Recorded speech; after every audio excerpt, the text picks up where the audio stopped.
So please welcome Tom King.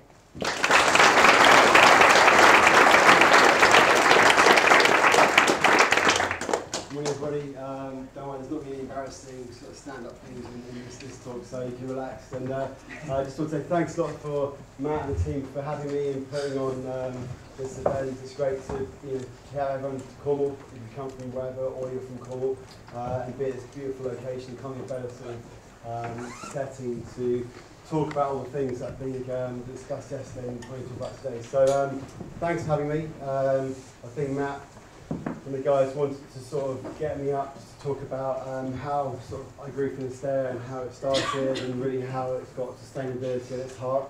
What does sustainability mean in this day and age, and kind of where the business is going. So I'm really going to start at the beginning, which is me and my life and how I kind of wrap passions and things that are important to me into a business, into a brand, and start that way. So I was very lucky. Finisterre was really born out of my love of the sea.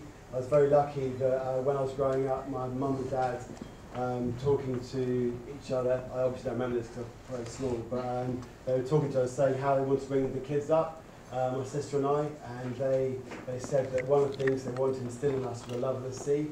And so from my earliest memories, sort of 6 months old onwards, was in the bottom of boats, then it was sailing, it was windsurfing. When I hit sort of 15, 16, I got into surfing, and much like most people at that time in their life, it's a really sort of formative part of your life. And it's like team sports or photography or art or music or whatever it is. And for me, surfing was the thing that I just hung my hat on, and I really found my identity and sort of found myself, I suppose. I had every 90s bad dress sense thing going on, you can imagine. I actually had hair in those days. It was like straight and curly at the same time, so it was pretty good job. It's all fallen out now. But it was the sea and surfing and was my big love, and it was like just dedicated. And my mum to eat, ate, drank, slept surfing. That's what it was. And so I ended up having a really in-depth relationship with this guy. A few people remember him as like, who the hell is this? This is Michael Fish, famously for misquoting the hurricane in whatever it was, late 80s. But when so I'm going back, sort of 15, 20 years now, and the internet was just starting out. The kind of all the data and information you can now just get on your phone wasn't available. So my only source of meteorological data was from the weather. Rush back from uni or college, whatever, and it'd be after the 1 o'clock news, before Neighbours. And that's something laughing. I say this in person, so I'm like, what the hell's Neighbours? So I'm talking to the right audience. So anyway, basically you'd have like about 5 seconds where you leant over to see what the kind of press systems were behind coming Atlantic, and that's really what it takes to sort of swell the surf you get in this country. And so I basically had I got to assess the weather and the understanding of the conditions, and the kind of commitment I suppose that I was going through as a surfer on these shores, because you still meet people that go, you guys surf in England or Ireland or whatever, and Scotland, and it's on this day it's the best place in the world, but it is very fickle. It's very dependent on the weather. It changes all the time. You've got long traffic, all the traffic jams, rain, cold, wind. But for me, it was kind of that real depth of understanding, that commitment, that the kind of romance, I suppose, of it not being absolutely perfect every time you walk down the beach, that really kind of sort of stuck with me. And you can be surfing in front of sort of 12th century castles, or I surf a lot of Chapel Porth, where you're in front of 18th century tin mine, and there's some of the best waves right on these shores. So that was the kind of world I knew. And I went to university. I studied marine biology, and then left university, and I speak to guys leaving university now, they're so switched on. When I left university, I knew nothing and had no idea what I was doing. And I basically was like, life's going to carry on as it has been, sea, surfing, that sort of thing. And so suddenly it wasn't, went and got a job in London as a chart surveyor, and it was kind of felt like my whole sort of life in terms of the passions and all the things that had been in my life at that point were no longer around. It's like one of those things where when something's no longer around, sometimes you don't realise you miss it, it's not there. And I was like, this is not it, basically. So I spent my lunch hours walking around West End of London, sort of trying to work out what to do and what was important to me, what were my passions, and really came down to being about the sea, being about surfing, surfing we're doing over here, and looking around at sort of product that was being sort of sold to me at that sort of time. It wasn't really built for purpose. It didn't really have any sustainability agenda, no transparency in terms of the brands. The brands were really connecting with me, and it wasn't really built for purpose. So I sort of set about addressing that with a brand, and it's really kind of an emotive brand. Everyone who's in business and anything is, everyone is a brand. It's the emotive connection to something, and I wanted to use Finisterre to emotively connect people to the sea and emotively connect people to their product.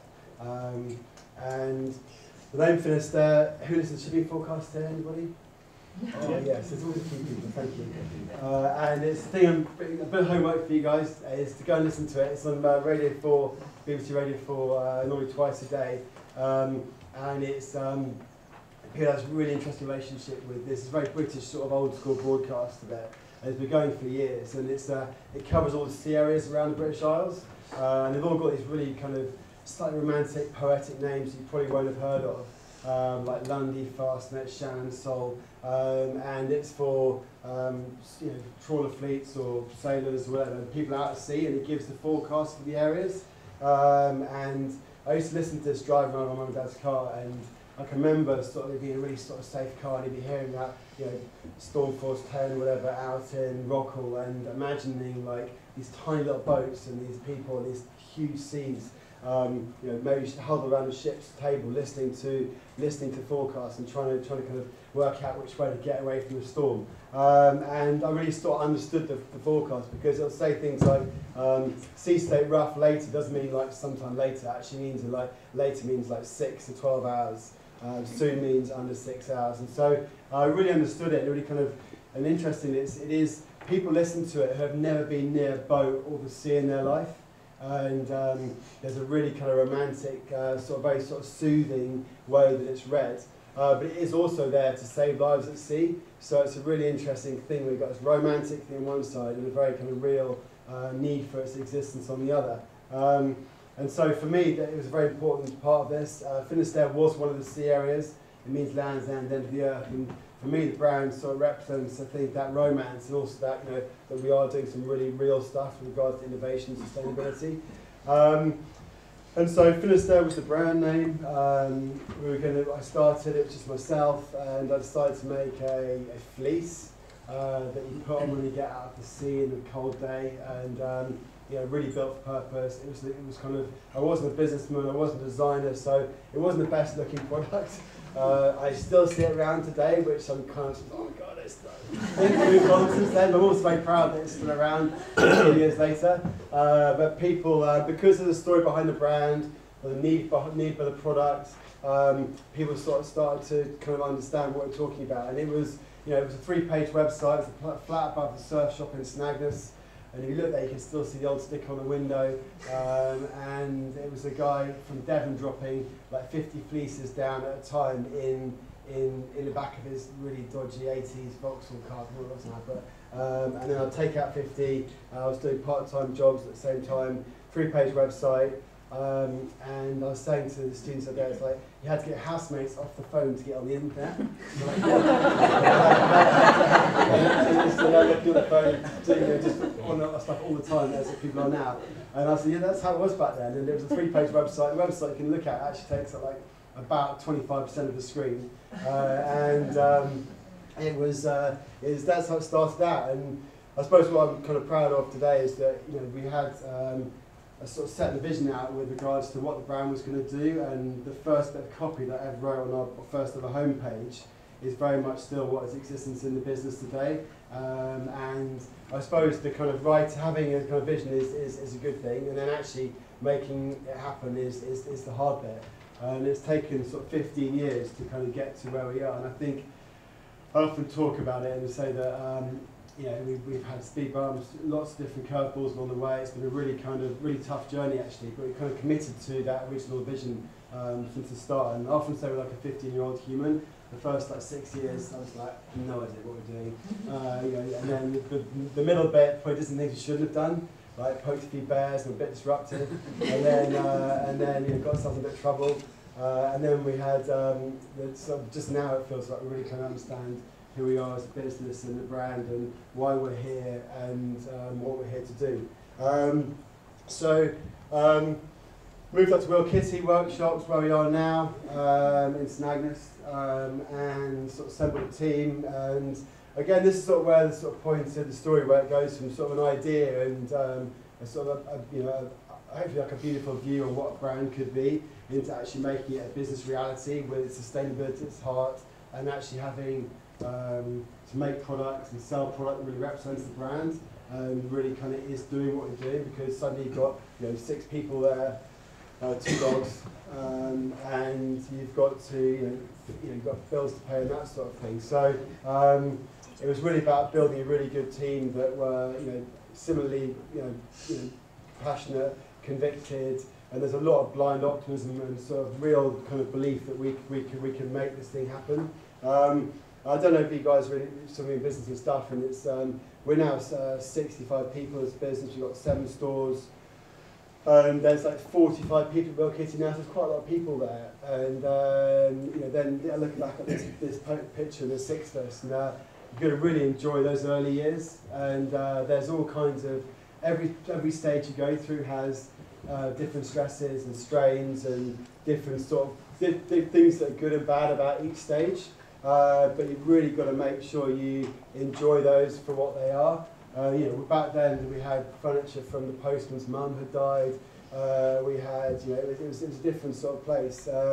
But I can remember sitting there and saying, just got to remember these times, because it won't always be like this, and change happens and it's to be embraced. But you've really got to, if you're doing your own thing, remember success isn't like a point in the future or a point in the time, or whatever it is. It's what you're doing now, and also, if it's letting you live the life that you want to live, that is, you should be really proud of that. And it's a kind of more of a continual thing rather than I am successful at a point in time.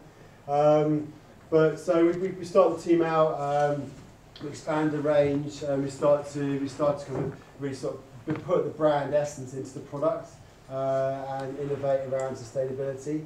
And that was kind of our outlook, and that's been our kind of guiding star, I suppose, in terms of the growth and the direction we've had to date. So a few examples of I think interesting stories about how we brought the product to life in terms of, and that's kind of married up with the brand. So we make a lot of merino wool products like underwear, insulation jacket, and long johns, bracelets, that sort of thing. And it's a really great fibre. It's a really fine fibre. It's a natural fibre. It's from sheep. It's antimicrobial, all that sort of stuff. And a lot of our merino wool comes from New Zealand. In 2008, won the Observer Ethical Business Award. That's quite a big deal, for us to kind of get an accolade like that back then, that we were doing things in the right direction. So we thought about how we could bring our wool supply chain, some of it anyway, back to the UK. And we found a sheep farmer in Exmoor called Leslie, who had a flock of fine fibre sheep. So there's sheep that can survive in the UK climate that have got a fibre fine enough that you can right next to the skin. So that bit knitwear that your granny gives you for Christmas that you can put on for like 5 minutes before your skin's actually bleeding. That's like 20. That's for anything north of 25 microns. Merino wool is normally under 18 microns. So we found a fine fibre sheep specialist in Devon, she's called Leslie, and she has a bowman flock which she'd gathered the only 26 that was remaining sheep in the country back to her farm. So it wasn't a lot of sheep. But again, I used the example of a few reasons. Firstly, it was because we had an outlook in terms of what we wanted to do as a business, what we believed we could achieve.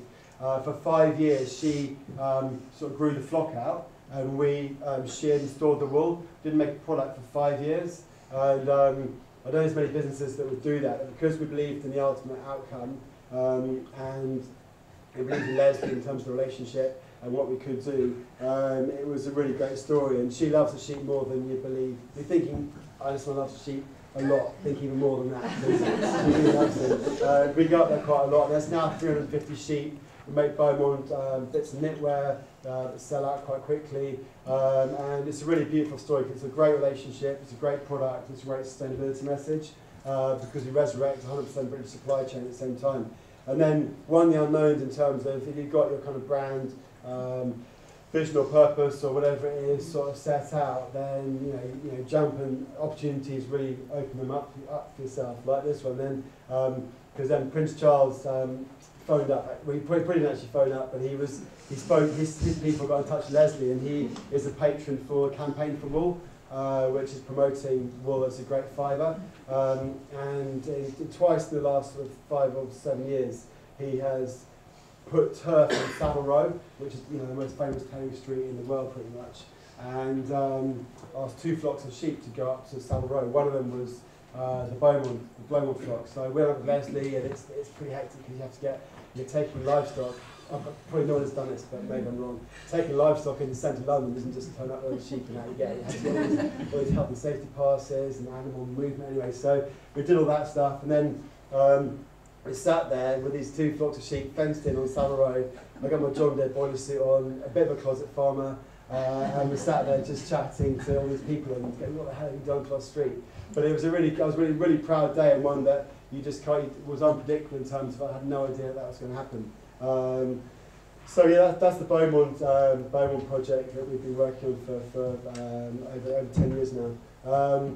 In terms of another example really where we've kind of you can sort of think about how the brand comes to life and product, and sort of sustainability goes from an idea and a vision into actually what you physically do and right the way through your business. Is we make bikinis and board shorts. People may have heard of a brand called Econil, which we've been working with for sort of 4 or 5 years now, and they're an amazing company in Slovenia that take repurposed, take old fishing nets, discarded fishing nets, and also old office tiles, and repurpose them into nylon. Nylon historically is a really dirty product of fibre, chemical to make and also to break down. But actually they've worked out a way to make high-purpose nylon that is needed in bikinis and board shorts and that sort of product from a functional point of view into make it from recycled fishing nets. So it's quite a cool story where you've got a bit of a sort of dilemma, and all these sort of things are, sort of talk to you now where it seems it's all kind of dialed in and stuff. There's always kind of interesting debate around how you reconcile growing business sustainably, and then when you've got something like nylon, which is actually a really hard wearing material, so it lasts a long time, which is a good tip, but it's a dirty, dirty chemical to make. How you reconcile that with a solution really, and so we look quite hard, we interrogate our supply chain quite a lot. And then we came across a business called Econil that can sort of fulfill that niche. So you have to look harder, definitely, for as being a sustainable business. So that's the Econil in our swimwear and our board shorts. And then this is something, I just talked the other day, I was wearing that shirt. I was like, honestly, I've got another shirt to wear. So I'm glad I haven't got that one today. But it was basically looking at wetsuits. So who here's got a wetsuit? Yeah. Who here's got more than one wetsuit? Yeah, most people's hands stay up. And who here has wetsuits they don't use? Yeah, quite a few people. So we've got some of our wetsuits that work made from bio-rubber. Neoprene's a really dirty, compound to make, and it's actually used in landfill to line landfill sites. It's that unbiodegradable. And here we are, this brand, Kick You to Sea, and we're in the ocean all the time, we're wearing wetsuits, which usually last about 2 years, and then as I have, there's a pile of wetsuits in my garage that is just getting bigger and bigger, and I say, oh, my friends have come down, or they never do, whatever it is, and suddenly you're like, I'm getting this huge pile of wetsuits, and so I got thinking, that's the real elephant in the room in terms of the surf industry and also the water sports, which is surfing is a very small proportion of. So wetsuits, really don't last that long, and I think we calculate there's sort of 380 tons of neoprene potentially going to landfill, not to line them, in a landfill a year from people throwing away their wetsuits, and there's no kind of instructions about what to do with them when at the end of their life. So again, I sort of got thinking, and I spoke to Exeter University and thinking about sort of the power of collaboration and working, filling the gaps in your business with people that can help you out. And they've got an amazing place there where it's a centre for material engineering. And they make things like brake pads, which is one of the most hard-wearing things in our world, out of hemp resin and stuff. So they do all this kind of crazy stuff. So I said to them, listen, I want to work out how you break down neoprene and make wetsuits from wetsuits. And we got talking, we set up a program up with them, Innovate UK, and we made available, it's been a position available for full-time wetsuit recycler. And I'm pretty sure Jenny is the only full-time wetsuit recycler in the world. And her job, she's been there 2 years now, is to work out how to recycle wetsuits. So again, it's kind of a commitment as the brand to where we see a problem in our world, i.e. there's tons of wetsuits, no one's doing anything with them, they're just getting more and more and more, the ones that aren't lasting that long. And how can we use our brand outlook and what we're here to do to address this problem? And why I get excited about it is I don't know where it's going to go. You know, it could go anywhere. It could take 3, 4, 5, however many years. But it's kind of our commitment to doing something about it is to work with really hardcore scientists, have a full-time recycler available for the position available for us there, and then try and sort of work out what we can do about it. We're just about to launch or test a recycle wetsuit this spring, summer. We found someone in Australia that we send 100 wetsuits to, that they break it down with marine waste and put it into this crazy kind of chemical engineering process, and they get that bio-crude at the end. So it's really interesting, it's kind of exciting because I don't know where it's going to go, but again, it's just quite a cool story in terms of I suppose your outlook and how your outlook and what you do, stay you do at the start can dictate where you end up, where your direction of your business or your brand, whatever it is you do goes. And we were really proud last year we became B Corp certified. Do you know that B Corp here? Or yeah, so that, I think I announced that we became B Corp certified February last year, and then there's definitely more people know about it now than then. And that's a really proud moment for us. And being a B Corp, for those who don't know, it's really using business and force for good. It's open to any business, any size, any sector, any country, and it's really about kind of accreditation that you go through quite a rigorous interview process and scoring system to get B Corp certified.